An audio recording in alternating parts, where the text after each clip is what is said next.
जो मैं आपसे बात कहने जा रहा हूं, इसको आप नोट कर लीजिए। केरल के मतदाता हैं केरल राज्य के 3 करोड़, उतने मतदाता तो हमारे यहाँ डिलीट हो रहे हैं। ये डिमांड भाजपा के अंदर से उठी है। एसआईआर में लाखों नाम कटने वाले हैं, लाखों नहीं करोड़ों। 3 करोड़ से ज्यादा मतदाताओं के नाम मतदाता सूची में कब कट सकते हैं। गणना प्रपत्रों को डिजिटाइज करने का काम हुआ है, बस 97% का हुआ है, 3% अभी बचे हैं। ये इतना बड़ा जो आंकड़ा है जिनके नाम हट रहे हैं, सबसे बड़ा रेशियो नंबर आपको क्या दिखाई दे रहा है? जो कह रहे हैं कि 3 करोड़ मतदाता जिनके फॉर्म नहीं आ रहे हैं, ये एएसडी कैटेगरी में है। समाजवादी पार्टी है, उसने अपने लोग लगा दिए। यादव और मुस्लिम, इनके वोट नहीं कटने चाहिए। अधिकारी हमेशा दिखते तो यह है कि हम सत्ताधारी दल के साथ हैं, वोट के मामले में और इसके मामले में तो वो किसी के साथ नहीं होता। नमस्कार, मेरा नाम है उत्कर्ष चतुर्वेदी और आप देख रहे हैं अमर उजाला उत्तर प्रदेश। मेरे साथ मौजूद हैं इस न्यूज रूम चर्चा में मेरे वरिष्ठ सहयोगी अजीत बिसारिया जी। और अजीत जी, पिछले 2 दिनों से 2 एक्सक्लूसिव खबर आपने उत्तर प्रदेश के हमारे तमाम पाठकों के लिए लाई है, उसको हम दर्शकों के लिए इस वीडियो और अपने इस न्यूज रूम पर करना चाहते हैं। अमर उजाला में प्रकाशित हुई है पाठकों के लिए, और अब हम उसको अपने दर्शकों के लिए जो इस वीडियो को देखें उनके लिए लेकर आ रहे हैं। मैं दोनों खबरों को एक साथ बात करता हूं क्योंकि वो मोटा मोटा एक ही विषय से और लोगों के लिए, खासतौर पर उत्तर प्रदेश के तमाम रहवासियों के लिए, वोटरों के लिए बेहद महत्वपूर्ण खबर है। सबसे पहली बात ये कि एसआईआर में लाखों नाम कटने वाले हैं, ये अपने आप में चौंकाता है। क्या वो आंकड़ा है, क्या वो आधार है, और क्या बिहार की तर्ज पर वो सारे के सारे इनएक्टिव नाम है या कुछ गड़बड़ियां हैं? अगर आप विस्तार से सर वो बताएं पहले तो। देखिए, बहुत ही महत्वपूर्ण मुद्दे पर आज आप उत्कर्ष जी चर्चा कर रहे हैं, और हमारे दर्शकों के लिए भी ये विषय समझना बहुत जरूरी है, क्योंकि एसआईआर, जिसे हम हिंदी में विशेष प्रगाढ़ पुनरीक्षण कहते हैं मतदाता सूची का, आप समझिए, आप कह रहे हैं कि यूपी में इस एसआईआर में लाखों नाम कट रहे हैं, लाखों नहीं करोड़ों। अभी तक की जो फिगर आई है वो कल शाम तक आयोग की जो अपना आयोग से, चुनाव आयोग से जो इनपुट मिला, उसमें उत्तर प्रदेश में 2.79 करोड़, करीब 3.25 करोड़ लोग कल शाम तक चिन्हित हो चुके थे, जिनका नाम मतदाता सूची से हटना था। ये 2003 की सूची से हटेगा? नहीं, अभी 2025 की सूची, जो नवंबर 2025 में जो सूची आयोग ने एसआईआर की घोषणा के साथ फ्रीज की, उसमें से 3.25 करोड़ नाम कल शाम तक चिन्हित थे, और अभी 11 तारीख बची हुई है। ये अभी प्रक्रिया और चलेगी, मतलब ये नाम और बढ़ सकते हैं। आज 9 तारीख हो गई जी, और अभी मतलब 8 की शाम तक, 8 की जो सरकारी काम खत्म होता है उस समय तक 2.25 करोड़ नाम चिन्हित हो गए थे जो मतदाता सूची से हटेंगे। कल हमने अमर उजाला में जो खबर प्रकाशित की थी, उसमें हमने ये दिया था कि 3 करोड़ से ज्यादा मतदाताओं के नाम मतदाता सूची में कब कट सकते हैं। जी, जब हमारी ये खबर प्रकाशित हुई तो संसद की कैंटीन में बैठ के सांसदों ने उस पर विचार किया, वो पढ़ते हुए उस खबर को देखे गए, और कई नेताओं ने उसको अपने एक्स अकाउंट पर भी पोस्ट किया। सर, इसमें एक सवाल भाई, जैसा आपने, मैं आपसे जो और कहना चाहता हूं कि आधिकारिक रूप से कल तक, हमारी खबर प्रकाशित होने से पहले, उत्तर प्रदेश में चुनाव आयोग ने कितने मत कटेंगे इसकी कोई आधिकारिक सूचना जारी नहीं की थी, मीडिया को नहीं दी थी। जब ये खबर प्रकाशित हुई तो पूछताछ शुरू हुई, और तब आयोग उसको नकार नहीं सका, और उन्होंने शाम होते होते ये बताया कि हमारे जितने जो है वो गणना प्रपत्र, एन्यूमरेशन फॉर्म्स जितने हमारे वितरित हुए हैं, उसमें 17.7% अनकलेक्टेबल है। यानी बीएलओज ने ये रिपोर्ट्स दे दी है कि 17.7% गणना प्रपत्रों को हैं, उनको हम वापस नहीं ला सकते, क्योंकि वो वापस लाने की स्थिति में है ही नहीं। जिन लोगों को वो दिए गए वो लोग मिल ही नहीं रहे हैं। 17.7% का मतलब है 2.25 करोड़, और अभी 3% के बारे में, क्योंकि जो गणना प्रपत्रों को डिजिटाइज करने का काम हुआ है वो 97% का हुआ है, 3% अभी बचे हैं। तो ये संख्या जो हम लोगों ने दी थी कि 3 करोड़ से ऊपर जाएगी, ये 3 करोड़ से ऊपर जा रही है। मैं जो एक चीज पूछना चाह रहा सर, बिहार में क्योंकि विधानसभा चुनाव से पहले इस विषय पर खूब विवाद हुआ था, जब वहां पहली लिस्ट आई थी जिसमें 65 लाख मतदाताओं के नाम कटने की बात आई थी, अब जैसे आप कह रहे हैं कि प्रपत्र नहीं मिले और वो गणना यहाँ पर जा रही है, आपके पास जो सोर्सेज हैं, क्योंकि आपकी एक्सक्लूसिव वो खबर थी, क्या वजह है? क्या ये कहीं और शिफ्ट हो गए, या जैसे बिहार में एक तर्क दिया गया कि अधिकतर मृत मतदाता हैं जिनका नाम पहले से चला आ रहा था? ये इतना बड़ा जो आंकड़ा है जिनके नाम हट रहे हैं, सबसे बड़ा रेशियो नंबर आपको क्या दिखाई दे रहा है? देखिए उत्कर्ष जी, ये बहुत अहम बात आपने पूछी है जो हमारे दर्शकों को भी जानना चाहिए। सबसे पहली बात तो है, केरल के मतदाता है केरल राज्य के 3 करोड़, उतने मतदाता तो हमारे यहाँ डिलीट हो रहे हैं। ठीक बात, उत्तर प्रदेश में। और इसने आयोग की चिंता भी बढ़ा दी है कि इतनी बड़ी संख्या में मतदाता डिलीट हो रहे हैं, तो देखा जाए कहाँ क्या गड़बड़ है। लेकिन एक टर्म हमारे दर्शकों को भी याद रखनी चाहिए, हम सब लोगों के लिए ASD, A means absent, S means shifted, D means death. तो ये जो कह रहे हैं कि 3 करोड़ मतदाता जिनके फॉर्म नहीं आ रहे हैं, ये ASD कैटेगरी में है, या तो एब्सेंट हैं, या कहीं शिफ्ट हो गए हैं, या इनकी डेथ हो गई है। लेकिन इतनी बड़ी संख्या में जब ये मतदाता आए, मतलब 18% जा रहा है, तो आयोग को भी लगा कहीं ये फिगर ऐसी तो नहीं है, BLO है या नीचे जो लेवल है उस पर हमारी मशीनरी ने बहुत गंभीरता से काम ना किया हो, सही तरीके से काम नहीं किया हो। ये हम लोग अगली बात में भी और भी आएंगे। तो उन्होंने कहा, क्या कहा, कल मुख्य निर्वाचन कार्यालय उत्तर प्रदेश, यहाँ के जो अधिकारी हैं और चुनाव आयोग के जो केंद्रीय चुनाव आयोग है उसके अधिकारियों के बीच इस बात पर वार्ता हुई है कि यूपी में हम SIR का समय बढ़ाएं। मेरा अगला सवाल, हाँ, हम SIR का समय बढ़ाएं ताकि अगर किसी गलती की वजह से, और मुख्य निर्वाचन अधिकारी ने भी कहा है उत्तर प्रदेश के कि DMs जो है, जो जिला निर्वाचन अधिकारी है, जिनकी जिले में मेन जिम्मेदारी है कि वो सुपरवाइजर लगाएं और ये देखें कि BLO ने जो रिपोर्ट दी है ये सही है या सही नहीं है। क्योंकि ये बहुत चौंकाने वाला तथ्य है, मैं फिर दोहरा रहा हूँ, केरल की जितनी जनसंख्या वोटर है उतने तो हमारे डिलीटर है, हमारे उतने डिलीट हो रहा है। ठीक बात है। तो ये गंभीर ये एक स्थिति है। और जहां तक आप बिहार से इसकी तुलना कर रहे हैं, देखिए बिहार में चुनाव से ठीक पहले SIR घोषित किया गया था, विपक्ष जो है बहुत ज्यादा आशंकित था, कांग्रेस मुद्दा भी बनाया, कांग्रेस ने और राजद ने इसको मुद्दा बनाया। हम बिहार पर नहीं जा रहे हैं क्योंकि उस पर हमारा जो है बहुत चर्चा हो चुकी है। उसके मैंने ये पूछा क्योंकि जैसे वहां सबसे बड़ा तर्क आया था मृत मतदाताओं का, तो लोगों ने बोला कि इतनी बड़ी संख्या नहीं, यहाँ सबसे ज्यादा जो मतदाता आ रहे हैं वो अगर हम कहें कि जो हमारा आकलन है 20% मतदाता आज की स्थिति में ये डिलीट हो रहे हैं ASD कैटेगरी के, और उसमें सबसे ज्यादा जो है वो शिफ्टेड है।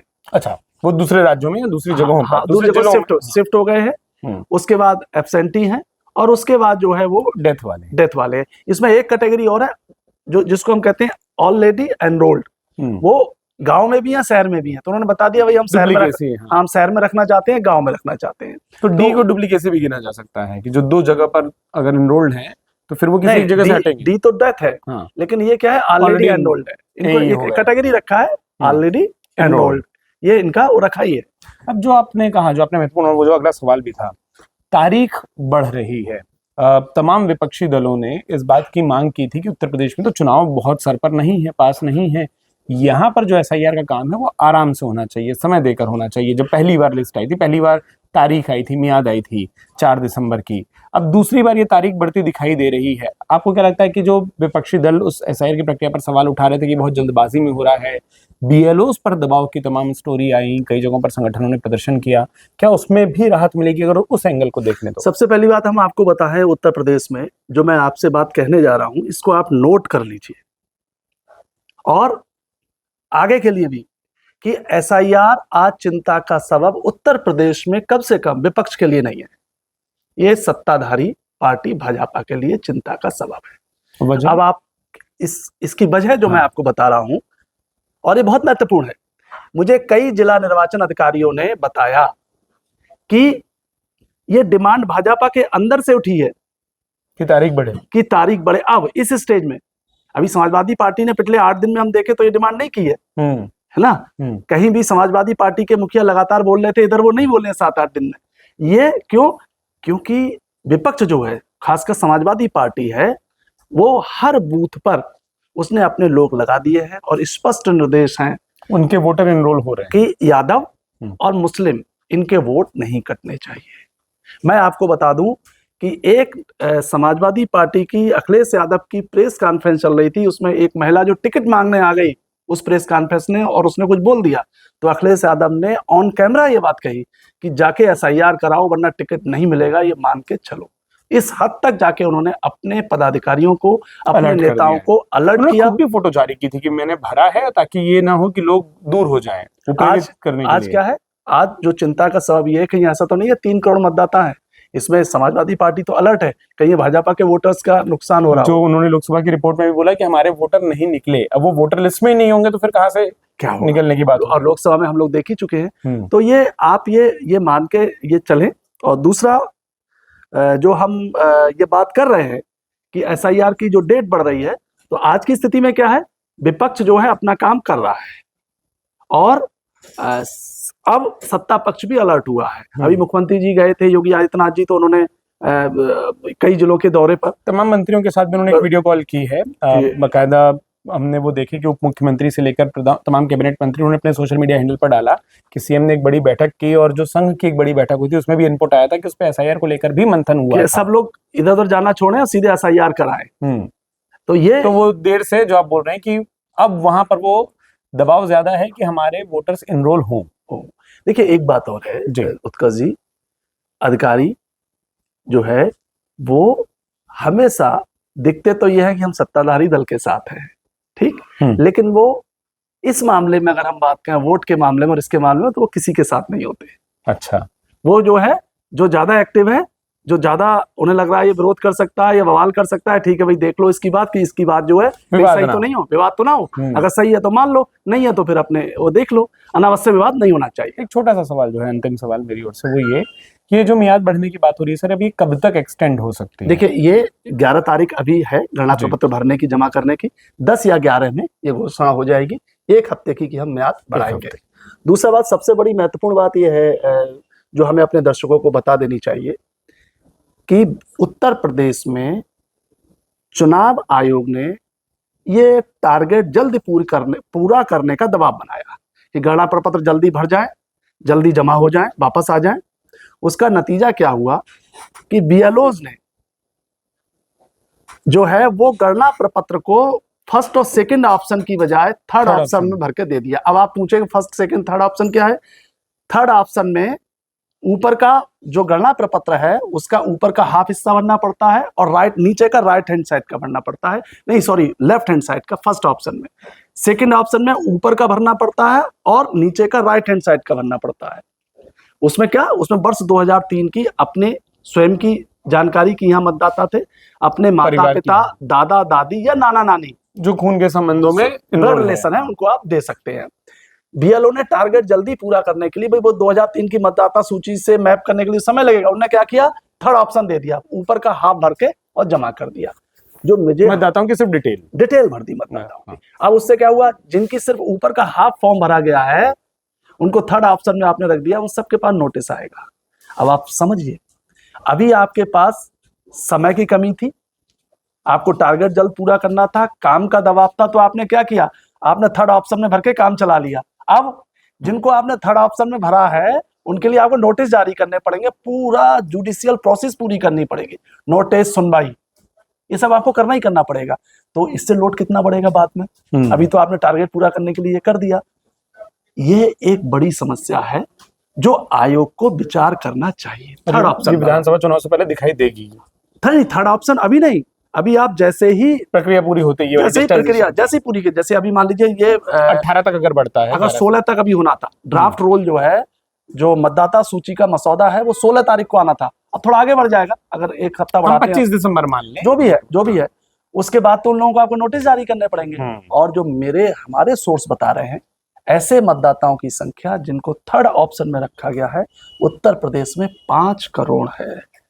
आप समझिए, तो आप ये इतना लंबा, हालांकि कल मेरा चुनाव आयोग के एक बड़े अधिकारी से बात हो रही थी तो बोले नहीं इतना नहीं है, आपकी फिगर ये सही नहीं है, तो मैंने कहा ठीक है, अभी हम उसको डाउट में भी रख रहे हैं, इसलिए क्योंकि भाई उनका आएगा आंकड़ा वो उस पर भी बात हो जाएगी कि आयोग का पक्ष ये है कि नहीं हमारे इससे कम होंगे, 5 करोड़ को ये संख्या नोटिस 5 करोड़ नहीं होंगे, हो सकता है वो फिर भी करोड़ों में है, तो वो बड़ी संख्या तो है, करोड़ों में है और ये होगी। दूसरी बात ये है कि आयोग को एक बात और हम लोग इसके माध्यम से एक आयोग को भी सुझाव देना है, जनता को भी हम लोग जो हमारे दर्शक हैं उनको भी बताना चाहते हैं, अगर उनका थर्ड ऑप्शन में आप वो अपना स्टेटस चेक कर लें और आप वर्ष 2003 की मतदाता सूची में आपका नाम स्वयं का है, आपके माता पिता दादा दादी या नाना नानी का नाम है, तो आप जो है तत्काल अपने बीएलओ को और अपने जो ईआरओ है, निर्वाचक रजिस्ट्रीकरण अधिकारी, जो आमतौर पर एसडीएम होते हैं, उनको सूचित करें। उनको आप तुरंत एक प्रत्यावेदन दें, एक आवेदन दें कि ये डिटेल भरने की हमको पुनः अनुमति दी जाए और हमारा ये उसको करेक्ट ए या करें। बी में उसको सबमिट लें, उसको पहले 2 ऑप्शन में करने को दें। उससे क्या है, उससे उनकी भागदौड़ है, वो उससे बच जाए। नोटिस की प्रोसेस है, वो जाएंगे सुनवाई करने जाएंगे, आज एसडीएम साहब ने तारीख दी है लेकिन आज बहुत ज्यादा दबाव है तो अगले दिन नंबर आएगा, अगले दिन नंबर आएगा, तो उस कवायद से वो लोग बच जाएंगे। तो कुल मिला के नटसेल में अगर हम अपनी बात को कहें तो ये स्थिति उत्तर प्रदेश में है और ये आयोग के लिए भी बड़ा चिंता का विषय है। और यही वजह है, मेरी आयोग के जो वरिष्ठ अधिकारियों से बात हुई कि इतने बड़े नाम कटना हमारे लिए चिंता का विषय है और हम इससे पहले आयोग ये चाहता है कि हम इसको क्रॉस चेक कर लें इसे तारीख बढ़े। कि गलत नाम तो कट नहीं रहे हैं, इसलिए वो उसको क्रॉस चेक भी करवा रहा है। और इतना ही नहीं, आयोग ने एक काम और किया है कि जो भी आपने अनकलेक्टेबल बताए हैं कि जिन गणना प्रपत्रों को आप संग्रहित नहीं कर पा रहे हैं, उनकी पूरी सूची बूथवार राजनीतिक दलों को उपलब्ध कराएंगे, उनके बूथ लेवल एजेंट्स के माध्यम से। ये आयोग ने, ये एक अच्छा काम आयोग ने किया है। चलिए, बहुत शुक्रिया अजीत जी। 2 बड़ी महत्वपूर्ण बातें जो निकल कर आई हैं, और सबसे बड़ी बात कि आपके साथ रहने से कम दर्शकों को ये समझ आएगा कि उनको क्या करना है। 2 महत्वपूर्ण खबरें जो आपने एक्सक्लूसिव अमर उजाला के लिए लाई थी, हमारे दर्शकों के लिए आपने लाई हैं, उनके साथ साथ दर्शकों को क्या करना है, हम कोशिश यही करते हैं कि आपके काम की और आपकी जरूरत से जुड़ी, आपको कम परेशानी हो, ऐसी खबरें, ऐसी जानकारी आपके बीच लेकर आते रहें। अब जैसा हम कह रहे हैं कि आगे इस पूरे मामले पर जो भी अपडेट होंगे, तारीख बढ़ने से लेकर उन तमाम नंबरों पर जिनको वो शायद नोटिस जाने हो, अजीत जी का समय फिर हम लेंगे और इस तमाम चर्चा में आप जुड़े, आपने अपना वक्त दिया सर, आपका बहुत बहुत शुक्रिया। तमाम दर्शकों का बहुत शुक्रिया। कमेंट बॉक्स खुला है, अपनी राय हमें लिखकर जरूर जाहिर करें। बहुत बहुत धन्यवाद। अगर आप ये वीडियो YouTube पर देख रहे हैं तो हमारे चैनल को सब्सक्राइब करें और बेल आइकन को दबाना ना भूलें। अगर आप Facebook पर ये वीडियो देख रहे हैं तो हमारे पेज को लाइक करें।